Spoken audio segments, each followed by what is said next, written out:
지금 이 순간 마음 한구석에 누군가가 자리 잡고 있지는 않으신가요?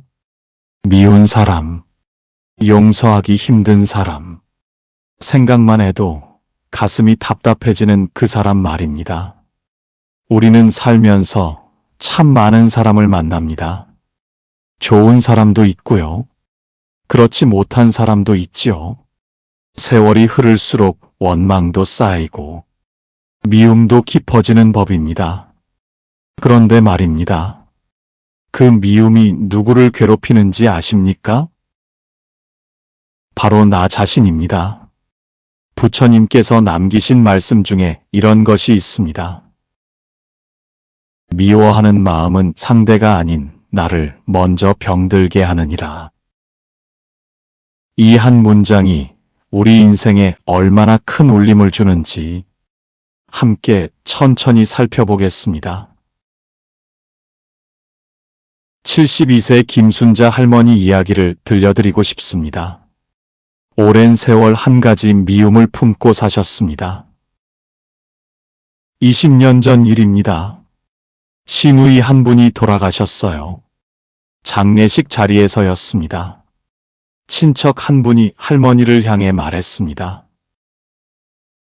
형님이 그렇게 된 것도 다 당신 때문 아니야?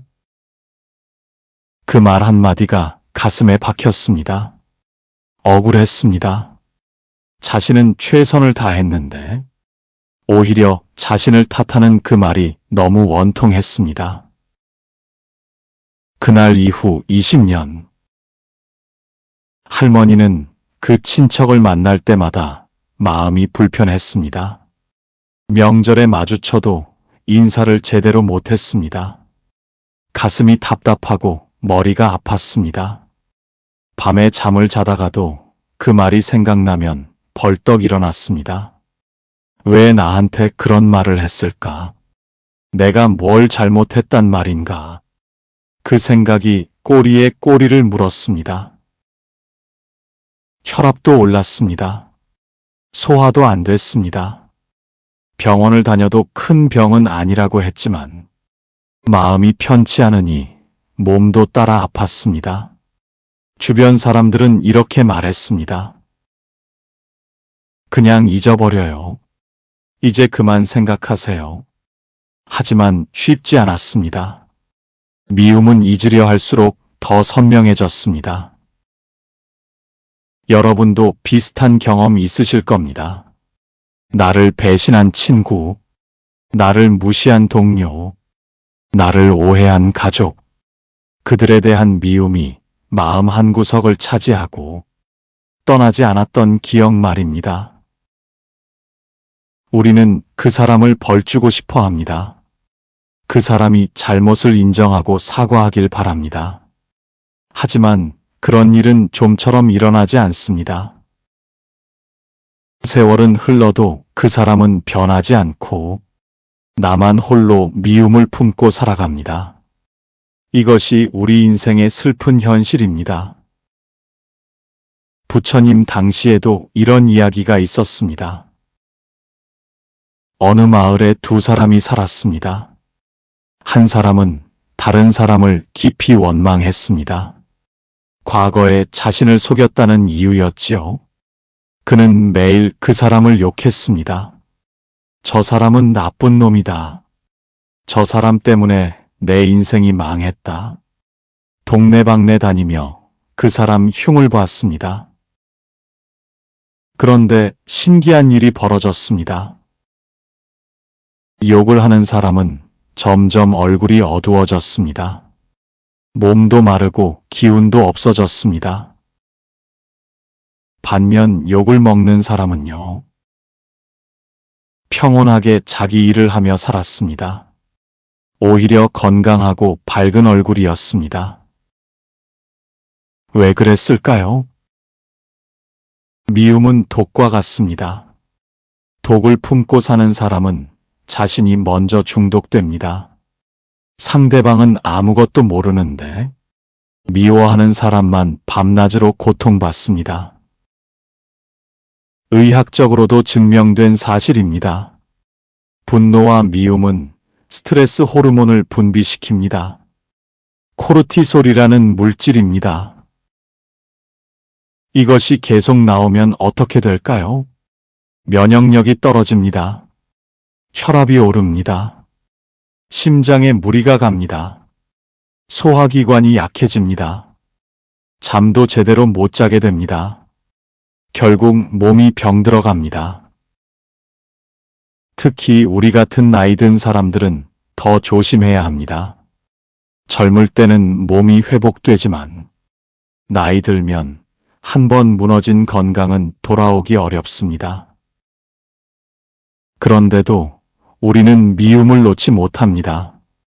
내가 먼저 용서하면 지는 것 같아서 그 사람이 잘못했는데 왜 내가 참아야 해?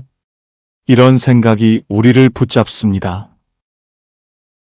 하지만 생각해 보십시오. 그 사람은 지금 무엇을 하고 있습니까? 편히 밥 먹고, 잘 자고, 웃으며 살고 있을 겁니다. 그런데 나는 그 사람 때문에 속 썩이고 있습니다. 이것이 과연 합리적입니까? 누가 손해를 보고 있는 겁니까? 바로 나 자신입니다. 부처님께서는 이렇게 말씀하셨습니다. 원한은 원한으로 풀리지 않느니라. 원한은 오직 사랑으로만 풀리느니라. 이 말씀을 처음 들었을 때 많은 사람들이 반발합니다.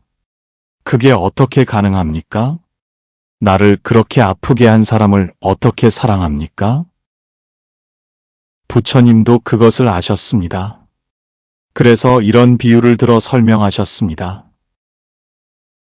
뜨거운 숯을 들고 남에게 던지려는 자, 그 숯에 먼저 대는 것은 자기 손이니라. 미움이라는 뜨거운 숯, 그것을 들고 상대방을 향해 던지려 합니다. 하지만 던지기도 전에 내 손이 먼저 타들어갑니다. 화상을 입는 것은 나입니다. 부처님은 또 이렇게 말씀하셨습니다.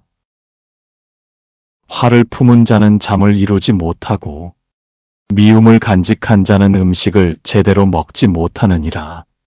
그들은 스스로 자신을 벌하는 것이니라. 얼마나 정확한 표현입니까? 우리가 미워하는 순간 우리는 스스로에게 벌을 주고 있습니다. 또 이런 말씀도 있습니다.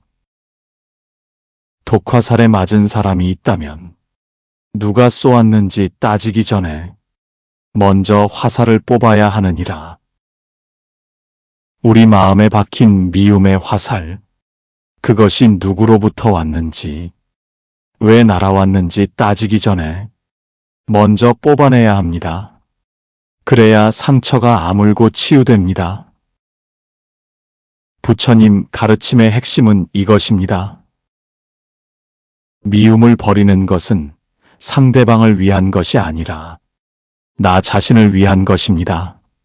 내가 편안해지기 위해, 내가 건강해지기 위해, 내가 행복해지기 위해 미움을 내려놓는 겁니다. 부처님께서는 이 세상 모든 일이 인연으로 이루어졌다고 하셨습니다. 만남도 인연, 헤어짐도 인연, 좋은 일도 인연, 나쁜 일도 인연입니다. 그렇다면 나를 미워하게 만든 그 사람도 나와의 인연으로 만난 것입니다. 왜 그런 인연이 맺어졌을까요? 부처님께서는 이렇게 설명하셨습니다. 전생의 빚을 갚기 위함이니라.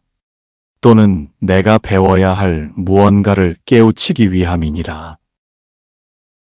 어려운 말처럼 들릴 수 있습니다. 쉽게 풀어보겠습니다. 우리가 만나는 모든 사람은 선생님입니다.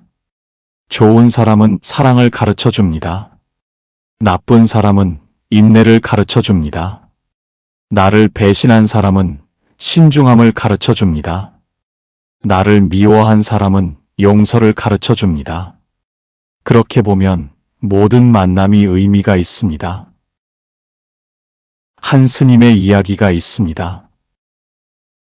젊은 시절 한 사람에게 크게 배신을 당했습니다. 그 일로 마음고생이 심했습니다. 하지만 세월이 흐른 뒤 그 스님은 이렇게 말했습니다. 그 사람 덕분에 출가할 수 있었습니다. 그 고통이 없었다면 부처님 가르침을 구하지 않았을 것입니다. 지금 생각하면 감사한 인연입니다. 이것이 깨달음입니다. 미움을 감사로 바꾸는 것, 원망을 배움으로 바꾸는 것. 그것이 부처님께서 가르치신 지혜입니다. 쉽지 않습니다. 하루아침에 되지 않습니다. 하지만 조금씩 연습하면 어느 순간 마음이 가벼워집니다. 다시 김순자 할머니 이야기로 돌아가겠습니다. 20년간 미움을 품었던 그 할머니, 어느 날 절에 가셨습니다. 스님께 고민을 털어놓았습니다. 스님은 이렇게 말씀하셨습니다.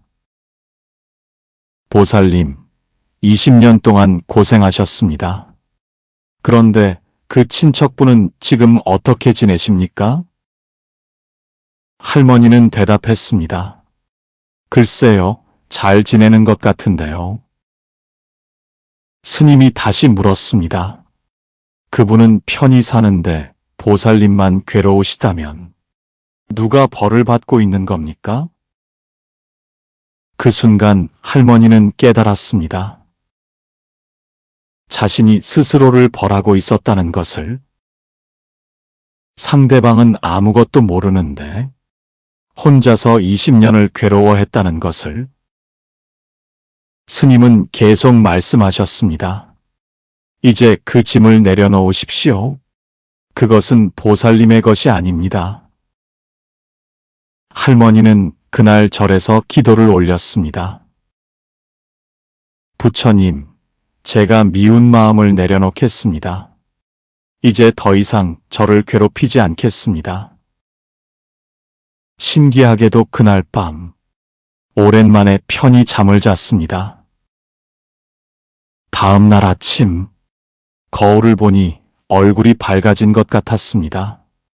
가슴이 답답하던 것도 한결 나아졌습니다.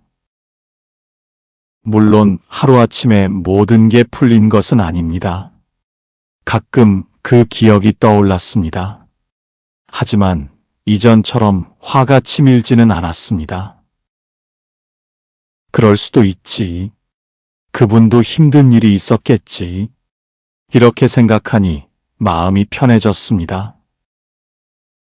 그리고 1년 후 명절에 그 친척을 다시 만났습니다.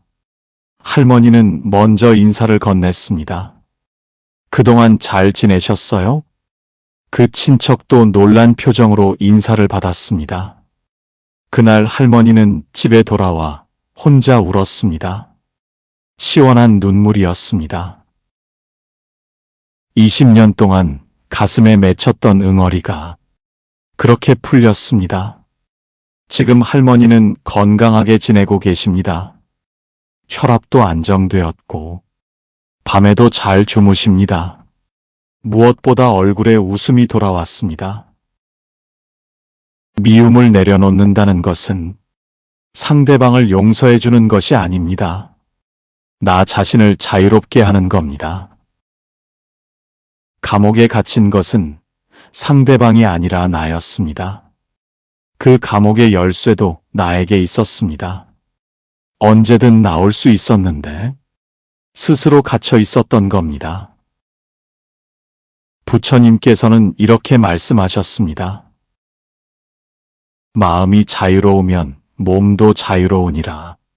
마음이 평온하면 세상도 평온하니라. 우리가 미움을 버리는 순간 세상이 달라 보입니다.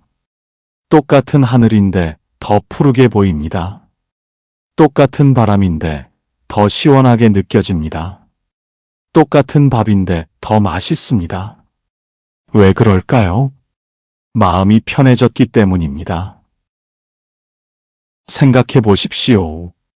우리에게 남은 시간이 얼마나 됩니까? 70년을 살았다면 앞으로 얼마나 더 살 수 있을까요? 10년? 20년? 그 귀한 시간을 미움으로 채우는 것이 현명합니까? 차라리 사랑하는 사람들과 행복한 기억을 만드는 것이 낫지 않습니까? 손주들과 놀아주고, 친구들과 웃으며 차 한 잔 마시고, 산책하며 꽃 구경하고, 그렇게 사는 것이 낫지 않습니까? 미움에 쓸 에너지를 사랑에 쓰십시오. 원망에 쓸 시간을 감사에 쓰십시오. 그것이 부처님께서 가르치신 길입니다. 그것이 우리가 행복해지는 길입니다. 그렇다면 구체적으로 어떻게 해야 할까요? 몇 가지 방법을 알려드리겠습니다. 첫째, 호흡에 집중하십시오. 미운 생각이 떠오를 때 깊게 숨을 들이마시고 내쉬십시오. 들숨의 평화를, 날숨의 분노를 이렇게 마음속으로 되내십시오. 호흡은 마음을 진정시킵니다. 둘째, 상대방의 입장을 생각해 보십시오. 그 사람도 나처럼 고통받는 사람입니다. 그 사람도 나처럼 행복을 원합니다. 그 사람도 나처럼 실수하는 사람입니다. 이렇게 생각하면 조금 이해가 됩니다. 셋째, 감사일기를 써보십시오. 매일 밤 잠들기 전에 오늘 하루 감사한 일 3가지를 적어 보십시오. 아침에 날씨가 좋았다. 밥이 맛있었다. 손주가 전화했다. 이렇게 감사에 집중하면 미움이 자리 잡을 공간이 줄어듭니다. 넷째, 기도하십시오. 부처님께 기도하십시오. 부처님, 제가 미움을 버릴 수 있도록 도와주십시오. 제 마음이 평온해지도록 인도해 주십시오. 진심으로 기도하면 부처님의 자비가 우리를 감싸줍니다. 다섯째, 절에 다니십시오. 절에 가면 마음이 편해집니다. 스님 말씀도 듣고 다른 신도들과 이야기도 나누고 부처님께 예배도 올리고 그러다 보면 자연스럽게 마음이 정화됩니다. 여섯째, 자비 명상을 해보십시오. 눈을 감고 조용히 앉아서 이렇게 마음속으로 말합니다. 내가 행복하기를, 내가 평화롭기를, 내가 건강하기를, 그리고 나서 그 사람도 행복하기를, 그 사람도 평화롭기를, 그 사람도 건강하기를. 처음에는 억지로 하는 것 같아도 계속하다 보면 진심이 됩니다. 이 모든 방법은 하루아침에 되지 않습니다. 꾸준히 연습해야 합니다. 마치 헬스장에서 운동하듯이 마음도 훈련이 필요합니다. 매일 조금씩 연습하십시오. 그러면 어느새 마음이 달라져 있을 겁니다. 부처님께서 연꽃을 자주 말씀하신 이유가 있습니다. 연꽃은 진흙탕에서 자랍니다. 더러운 곳에서 피어납니다. 하지만 연꽃 자체는 깨끗합니다. 진흙에 물들지 않습니다. 우리 인생도 그렇습니다. 세상은 온갖 더러움으로 가득합니다. 미움, 원망, 시기, 질투, 이런 것들이 우리를 둘러싸고 있습니다. 하지만 우리 마음은 연꽃처럼 깨끗할 수 있습니다. 진흙탕 같은 세상에 살아도 우리 마음만은 맑게 지킬 수 있습니다. 미움이라는 진흙에 발을 담그고 있어도 마음만은 더럽히지 않을 수 있습니다. 그것이 부처님의 가르침입니다. 그것이 우리가 가야 할 길입니다. 오늘 이 시간이 여러분 인생의 전환점이 되길 바랍니다. 오늘부터 미움을 내려놓으십시오. 오늘부터 자유로워지십시오. 그것은 상대방을 위한 것이 아닙니다. 나 자신을 위한 것입니다. 내 건강을 위한 것입니다. 내 행복을 위한 것입니다. 부처님께서는 지금도 우리를 지켜보고 계십니다. 우리가 고통에서 벗어나길 바라고 계십니다. 우리가 평화를 찾길 원하고 계십니다. 그 사랑과 자비가 여러분과 함께하길 기원합니다. 미워하는 마음은 상대가 아닌 나를 먼저 병들게 합니다. 이 말씀을 가슴 깊이 새기십시오. 오늘 하루 미운 사람 생각이 나거든. 이렇게 말해 보십시오. 이제 놓아줍니다. 나를 위해 놓아줍니다. 그리고 깊게 숨을 쉬십시오. 여러분의 마음이 가벼워지는 것을 느끼실 겁니다. 혹시 아직도 어렵다면 괜찮습니다. 천천히 가도 됩니다. 부처님께서도 급하게 서두르라고 하지 않으셨습니다. 한 걸음 한 걸음 가다 보면 어느새 먼 길을 온 것을 알게 되리라. 이렇게 말씀하셨습니다. 오늘 한 걸음만 떼면 됩니다. 내일 또 한 걸음 가면 됩니다. 그렇게 가다 보면 어느 날 돌아보니 미움의 늪에서 벗어나 있을 겁니다. 여러분은 혼자가 아닙니다. 부처님께서 함께 하십니다. 많은 스님들이 기도하고 계십니다. 그리고 많은 분들이 같은 길을 걷고 있습니다. 우리 함께 걸어갑시다. 미움을 버리고 사랑으로 채워갑시다. 원망을 버리고 감사로 채워갑시다. 그것이 우리가 나이 들어가는 아름다운 방법입니다. 오늘 이 말씀이 여러분 마음에 작은 씨앗이 되길 바랍니다. 그 씨앗이 자라서 언젠가 아름다운 꽃이 피길 기원합니다. 오늘 어떠셨습니까? 혹시 마음에 와닿는 부분이 있으셨나요? 댓글로 여러분의 이야기를 들려주십시오. 여러분이 겪었던 경험, 여러분이 느낀 감정, 함께 나누고 싶은 생각, 무엇이든 좋습니다. 우리는 서로의 이야기를 들으며 함께 성장합니다. 함께 치유됩니다. 그리고 도움이 되셨다면 주변 분들께도 알려주십시오. 여러분의 친구, 여러분의 가족, 같이 절에 다니시는 분들 모두에게 부처님의 말씀이 전해지길 바랍니다. 부처님의 자비가 여러분과 함께 하시길. 나무 아미타불 관세음보살 감사합니다.